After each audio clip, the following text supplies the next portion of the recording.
Bismillahirrahmanirrahim. Assalamualaikum warahmatullahi wabarakatuh. Ya, baik. Bertemu lagi dengan saya di pertemuan ke-11 mata kuliah komunikasi perawatan. Ya, untuk pertemuan 11 ini saya kasih apresiasi untuk kelompok 5, 6, 7, dan 8 yang sudah mengupload video role play-nya ke Skansa. Dan untuk itu tugas saya adalah memberikan komen untuk tugas yang sudah masuk. Dan saya awali dari kelompok 5 ya. Ada Mbak Isabella, Mbak Laila, Khaironi. Ya, ini ada 3 orang.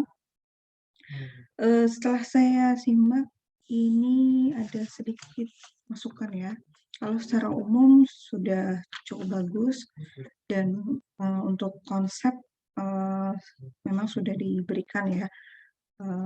Dan di sini dari mulai tahap orientasi hingga terminasi ya. Clue-nya mungkin agak kurang jelas ya, di mana fase orientasi berakhir, kemudian pindah ke fase kerja, ini batasannya kurang jelas, terutama dalam hal kontrak waktu ya, dan validasi. Ya, dari beberapa video yang masuk, untuk validasi itu kurang begitu jelas dengan yang dilakukan oleh perawat ke pasien ya. Nah, clue-nya di mana ini, terutama yang kelompok 5 ya. Kemudian untuk proses komunikasi antara fase kerja, terminasi, ya tadi ya batasannya kurang jelas, terutama di fase terminasi. Ini saya tidak menyimak adanya fase evaluasi ya, evaluasi subjektif dan objektifnya itu tidak terlalu terlihat ya. Jadi langsung pamitan begitu ya. Kemudian rencana tindak lanjut dari yang sudah dilakukan itu apa ya.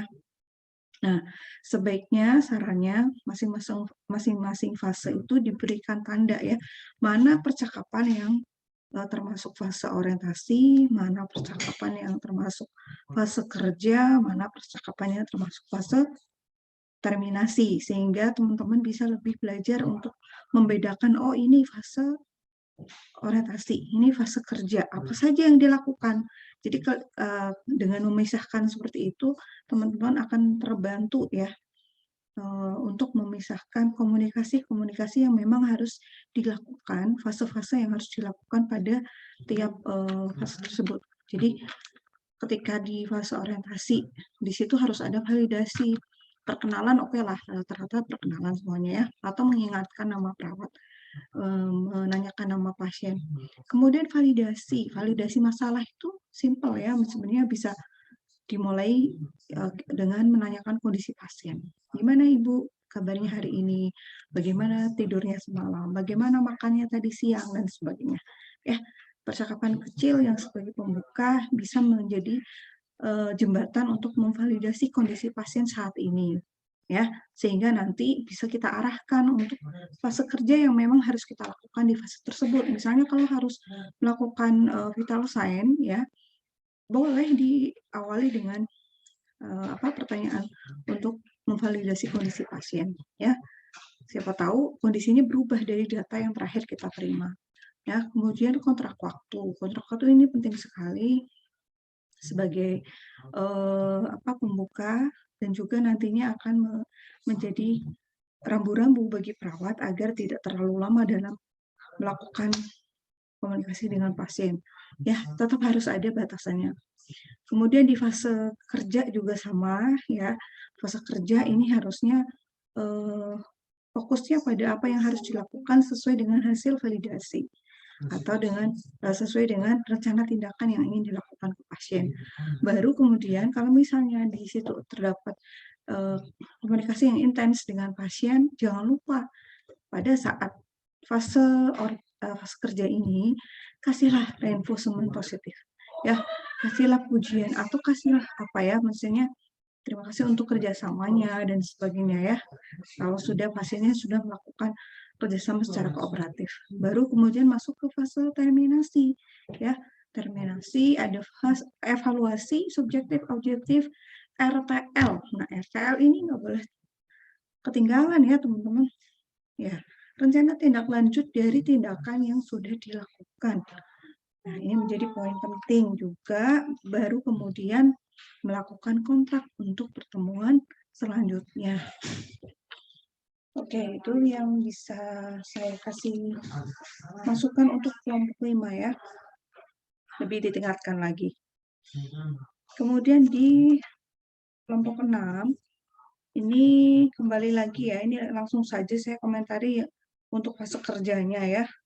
Fase kerja itu dijelaskan dulu kalau memang pasiennya harus dipasang infus, tidak langsung serta-merta saya harus memasang infus karena ibu kekurangan cairan, ya tidak bisa langsung seperti itu ya, tapi dijelaskan dulu hasil pemeriksaan terakhir kondisinya seperti apa.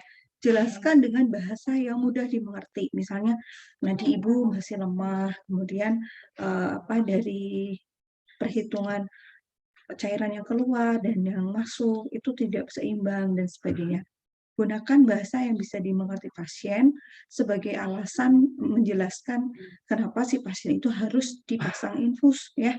Jangan langsung saya harus memasang infus karena ibu kekurangan cairan. Nah, nanti pasien langsung shock ya kalau seperti itu ya.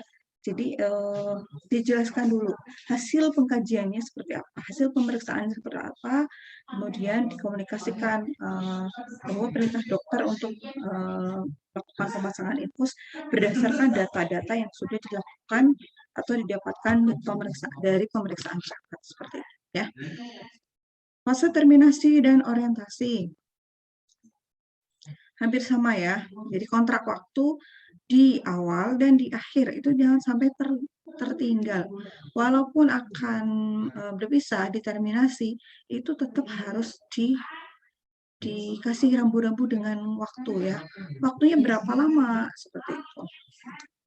Oke, baru kemudian mengkomunikasikan, oh ya, nanti saya akan kembali lagi di sini ke sini untuk melakukan apa ya, dijelaskan rencana tindak lanjutnya. Gitu. Oke. Kalau misalnya terjadi pergantian shift, ya berarti rekan saya dan sebagainya. Nanti siang akan ketemu dengan rekan saya untuk diperiksa lagi tensi dan tanda-tanda vital lainnya seperti itu. Ya, jadi harus tetap setiap komunikasi terapeutik dengan pasien harus melalui 3 fase tersebut ya. Bukan berarti itu terpisah-pisah ya. Jadi ini tindakan pertama. Nanti terminasinya nanti kalau pas perawatnya mau pulang, mau pergantian shift. Tidak ya. Jadi tetap setiap kali ada komunikasi dengan pasien harus melalui 3 fase tersebut ya. Tentunya dengan konteks yang berbeda-beda di setiap pertemuan. Kemudian di kelompok 6, 5, 6, 7. Yang kelompok 3 di sini. Nah, ini pasiennya kan yang berperan Mas apa itu tadi ya. Nah, diganti saja jadi ibu ya. Jadi jangan memaksakan skripnya ibu tapi pasiennya ternyata bapak-bapak nggak matching. Ya tinggal di-matchingin aja ya isi skripnya dengan pasiennya gitu. Jadi ya pasiennya tetap disetting ibu-ibu bapak-bapak karena yang memang jadi pasien itu mas-mas tadi ya. Oke. Kalau ini kasusnya itu ke kasus jiwa ya, ada kasus halusinasi. Nah, ini karena memang kalian belum dapat pengkajian tentang pasien gangguan jiwa, jadi masih saya maklumi. Nah, tapi sebagai dosen, saya kasih masukan pada pasien-pasien yang mengalami halusinasi, ketika kita mau mengarahkan atau menyarankan sesuatu ke pasien, itu harus hati-hati sekali ya, karena pasien gangguan jiwa itu beda dengan pasien umum. Ya, dari pola pikir kognitifnya itu juga udah berbeda. Ya, makanya untuk menyarankan sesuatu itu juga harus berhati-hati, harus ada step-stepnya. Nah, salah satu stepnya, ya, salah satu langkah awal untuk menyarankan kalau pasien ini mengalami halusinasi, otomatis kita harus pandai dulu untuk mengkaji bagaimana mengkaji halusinasi, ya, mulai dari jenisnya, isi halusinasinya apa, frekuensi, hal yang bisa mengurangi, ya, seperti itu. Jadi ada tersendiri ya, ada teori tersendiri untuk mengkaji pasien halusinasi. Ya. Tapi secara umum untuk fase-fasenya sudah terlihat di sini hanya di fase ya kembali lagi kesalahannya di fase orientasi dan terminasi secara kontrak waktu itu kurang jelas ya, kurang jelas. Jadinya nanti perlu dilatihan lagi ya. Tadi seperti yang saya sarankan di awal untuk kelompok-kelompok sebelumnya dan juga kelompok ini, sebaiknya untuk latihan teman-teman bisa memilah percakapan yang termasuk fase orientasi itu apa saja yang harus ada di situ, ya, unsur-unsurnya seperti apa dengan disesuaikan dengan konteksnya. Misalnya penyakit pasien pada penyakit dalam, pasien gangguan jiwa, pasien anak atau pasien siapa gitu ya. Sama juga di fase terminasi juga harus memperlihatkan ada evaluasi, ada RTL, ada kontrak waktu untuk pertemuan selanjutnya. Nah, untuk kelompok 8 ini sebenarnya kalau digabung untuk fase-fasenya sudah terlihat gitu. Cuma ini settingannya jadi kalau terminasi itu menganggapnya itu memang pasiennya mau pulang ya. Jadi bukan seperti itu ya konsepnya.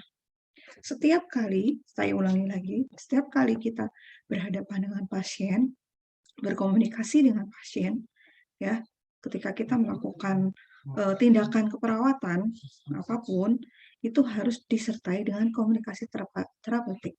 Dan komunikasi terapeutik itu terdiri dari 3 fase, orientasi, kerja, dan terminasi. Ini yang dilakukan langsung ya. Kalau prainteraksi itu kan dilakukan sendiri ya, sebelum si perawat ketemu dengan pasien. Nah, kalau begitu ketemu dengan pasien, 3 fase ini harus dilakukan, ya. Tidak boleh dipisah-pisah. Bukan berarti terminasi itu dilakukan pada saat pasiennya mau pulang atau perawatnya mau pulang, enggak, ya. Jadi harus dilakukan terus, karena di situ sudah ada batasannya. Ada kontrak waktu awal, ada kontrak waktu akhir. Ada validasi awal, ada RTL di terminasi. Ya. Nah, kerja itu disesuaikan, fase kerja ini disesuaikan dengan konteks di mana kita melakukan tindakan keperawatan. Seperti itu. Ya, jadi sekali lagi untuk kelompok 8 secara konsep sebenarnya sudah terlihat, cuma tadi settingannya seperti itu ya. Jadi nggak boleh seperti itu, harus include ya, dalam satu kali pertemuan harus include ada fase orientasi, kerja, dan terminasi. Ya, begitu ya teman-teman untuk masukan dari saya. Saya harap di pertemuan selanjutnya mungkin di pas offline ya. Nah, nanti kalau offline mungkin bisa akan lebih banyak yang bisa kita dapatkan karena ini masih online ya. Untuk percakapannya juga kurang bisa mewakili gimana gesturnya dan sebagainya. Ya. Baik. Terima kasih, itu komentar dari saya. Semoga bisa jadi masukan untuk perbaikan ke depannya. Saya tutup. Assalamualaikum warahmatullahi wabarakatuh.